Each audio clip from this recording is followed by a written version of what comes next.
बात बड़ी सिंपल है, यहां पे कुछ भी हो, सरकार कोई डिसीजन ले या ना ले, लेती है तो वो हिंदू मुसलमान में देखा जाता है, नहीं लेती तो वो हिंदू मुसलमान में देखा जाता है। सड़क बनती है तो यह देखा जाता है कि किस गांव की ओर जाती है, पानी की पाइपलाइन डलती है तो यह देखा जाता है कि किस गांव की ओर जा रही है, वहां हिंदू बहुल है कि मुसलमान बहुल है। और यह असलियत है। दिवाली के पटाखे जलाए जाएंगे तो उस मोहल्ले में तो नहीं जगाए जाएंगे जहां पे मुसलमान ज्यादा हैं। ईद का त्योहार होगा तो सब कुछ शांति से होगा, हिंदू मुसलमान तो नहीं हो जाएगा। होली है तो होली पे भी हिंदू मुसलमान हो रहा है। दर्शकों, आज हमको कुछ बात समझनी चाहिए इन अ लार्जर पर्सपेक्टिव। ज्ञान नहीं दे रहा हूं, मैं कोई ज्ञानी व्यक्ति नहीं हूं, मैं सिंपल एक बात कर रहा हूं और ये एक्सपीरियंसेस ऑफ लाइफ है जो आप जिंदगी में सीखते हैं जैसे जैसे आप बड़े होते हैं। लोग कहते हैं ना कि दाढ़ी धूप में थोड़ी सफेद की है, बाल धूप में थोड़ी सफेद किए हैं, उसका मतलब यह होता है कि आप एक्सपीरियंस, जैसे जैसे आप जिंदगी में आगे बढ़ते हो आपको एक्सपीरियंसेस मिलते हैं, आपको अनुभव मिलते हैं, उन अनुभवों से आप सीखते हो। और यह असलियत है। आप किसी के लिए जितना भी घिस लो, आप किसी के लिए कुछ भी कर लो, अगले को वो ही करना है जो उसको ठीक लगे। आप पूरी जिंदगी किसी के लिए एड़ियां घिसते रहो। आप कर रहे हो, वो आपको लगता है कि आप कर रहे हो, दूसरा क्या परसीव कर रहा है वो उसका अपना परसेप्शन है। यह कहा जाता है दर्शकों, हिंदुस्तान की राजनीति में आप राजनेताओं से बात करिए, कोई जिला अध्यक्ष का हो, विधायक हो या सांसद, कहते हैं कि भारत की जो पॉपुलेशन है, यानी आप और हम, जो हिंदुस्तान का वोटर है, उसकी याददाश्त, पॉलिटिकल याददाश्त बहुत कमजोर है। दोबारा दोहरा रहा हूं, राजनेता कहते हैं कि भारत की जो पॉपुलेशन है, भारत का जो वोटर है, उसकी राजनीतिक याददाश्त बहुत कमजोर है। जैसे अभी मैंने आपको बताया कि आप एड़ियां घिसट लीजिए किसी के लिए, दूसरा कैसे आपको परसीव करता है, खेल उसमें है।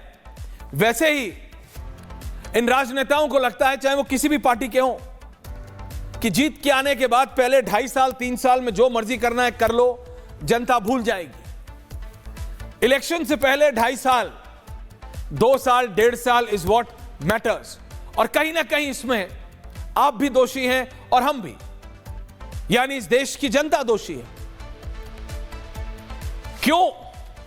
वो राजनीतिक दल जो इलेक्शन से ठीक पहले, कई प्रदेशों में बीजेपी भी है, ज्यादातर कांग्रेस भी है, दिल्ली में आपने इस बार जवाब दिया आम आदमी पार्टी को, जब उन्होंने इलेक्शन से ठीक पहले कुछ ऐसी स्कीमें लाने की कोशिश की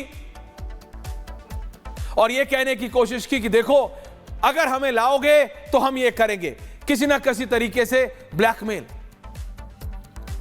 लेकिन ऐसे भी कई एक्सपीरियंसेस हैं, ऐसे भी कई एग्जाम्पल्स हैं जिसमें प्रदेश की सरकारों ने, सत्तारूढ़ सरकारों ने आखिरी के 6 महीनों में ऐसी स्कीम्स लॉन्च की हैं जिससे जनता को ऐसा लगे, यानी आपको ऐसा लगे कि यार इसको जिता दो, मतलब लोभ आ जाता है, इसको जिता दो तो अगली बार ये फायदा हो जाएगा। ये कहीं ना कहीं जुड़ी हुई चीजें हैं। ये मत समझिएगा कि मैं सड़कों के नाम से होली पे हिंदू मुसलमान होने से यहां कैसे आ गया। अभी जब डिबेट होगी तो आप समझेंगे ये कैसे सारी चीजें जुड़ी हुई हैं। They are all interconnected. अगर आज उत्तर प्रदेश का एक पुलिस अफसर, सीओ है, कौन है मेरे को पोजीशन बताओ और तस्वीर चलाओ, नाम क्या है? अनुज चौधरी है। मेरे को ये शक्ल जब मैंने देखी तो मुझे याद आया आजम खान के साथ इनकी बहस हुई थी। आजम खान पेशी के लिए जा रहे थे अपने बेटे के साथ, अनुज चौधरी वॉज सीओ देयर, अनुज चौधरी बैठे हुए थे, आजम खान गाड़ी से बाहर निकले थे और कहा था क्या पहलवान भूल गए क्या, सपा की सरकार ने तुम्हें बनाया था। तब then I liked his answer, तब मुझे इनका जवाब अच्छा लगा था। अनुज चौधरी सेठ जी, मेरे को तो मेरे टैलेंट ने बनाया था, वो तस्वीरें अभी भी हम चला नहीं पाए, सड़क की तस्वीरें, अनुज चौधरी कुर्सी पे बैठे थे। तब मुझे उनका वो प्रतिक्रिया अच्छी लगी थी कि ठीक है, उन्होंने नेता को जवाब दिया कि हेलो, मेरे में काबिलियत थी, आपने कोई एहसान नहीं किया, और अगर आपकी तब सत्ता में सरकार थी तो आपका वो जिम्मेदारी थी, आपका वो काम था, आपने किसी इंडिविजुअल पे, क्योंकि ये पहलवान है, रेसलर थे, कोई एहसान नहीं किया आपने स्पेशल। लेकिन आज जो अनुज चौधरी की प्रतिक्रिया आई है, सीओ संभल है, सर्कल ऑफिसर संभल, सर्कल ऑफिसर संभल, ये वो झड़प की जो बात हुई थी जब आजम खान पेशी के लिए जा रहे थे, 2-2.5 साल पहले की बात है। तब ये लाइमलाइट में आए थे अनुज चौधरी उस समय। आजम खान ने कहा था क्या बलिष्ठ शरीर है, ये है वो है, इस तरीके से बात करते हुए कहा था अरे हमने आपको बनाया था, भूल गए। तो उन्होंने जवाब दिया था उस समय। कोई राजनेता अगर किसी के लिए करता है तो उसमें भी हिंदू मुसलमान देखता है क्या? It's just a loud question. मैं कोई इस पर्टिकुलर इंसिडेंट की बात नहीं कर रहा, लेकिन जब आज के इस इंसिडेंट की बात होती है, आज या कल ये कमेंट जो आया कि जुम्मा 52 बार आता है, ऐसे कुछ उन्होंने बोला। मैं किसी सेंटिमेंट्स के खिलाफ नहीं, मेरे को नंबर नहीं पता 52, 53, 54, इसलिए इसको पर्सनली मत लीजिए, लेकिन उनकी प्रतिक्रिया आई और वो यूपी पुलिस के अफसर हैं कि जुम्मा 52 बार आता है, होली एक बार आती है। Factually he is right, Holi तो साल में एक ही बार आती है, और रंगों से अगर किसी को प्रॉब्लम है तो भैया मत निकलिएगा, रंग नहीं आएगा।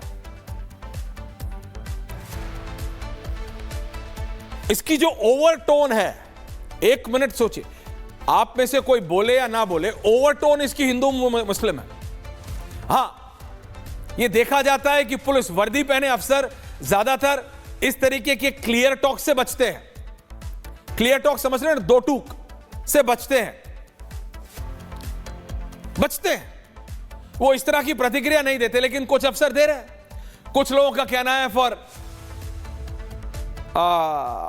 पॉपुलैरिटी, कुछ लोगों का कहना है क्योंकि बाबा की सरकार है, पुलिस को पता है कौन सा एंगल लेना है, इसलिए पुलिस अफसर भी ओवर स्मार्ट हो रहे हैं। इसलिए पुलिस ऑफिसर भी ओवर स्मार्ट हो रहे हैं कि अंडर स्मार्ट हो रहे हैं, तो प्रशांत कुमार जी देखेंगे, डीजीपी देखेंगे। ऐसा तो है नहीं कि इनकी ये प्रतिक्रिया उन तक पहुंचे नहीं होगी। He is very सुआव, he is very active on social, he understands all of this. Over smart हो रहे होंगे तो डीजीपी विल हैंडल, लेकिन फैक्चुअली तो गलत नहीं है। जुम्मा 52 बार आता है, होली एक बार आती है। अब आपने पटाखे तो बैन करवा दिए एयर पोल्यूशन के नाम पे। अनुराग भदौरिया की माने तो इनका वैसे होली खेलते हैं, इसको शौक है, लेकिन ये रंगों पे भी कोई ना कोई बोल सकता है भाई साहब कि रंगों से भी एयर पोल्यूशन होता है या पानी वेस्ट होता है। पानी पे तो था ही, लोगों ने सूखी होली खेलनी शुरू कर दी।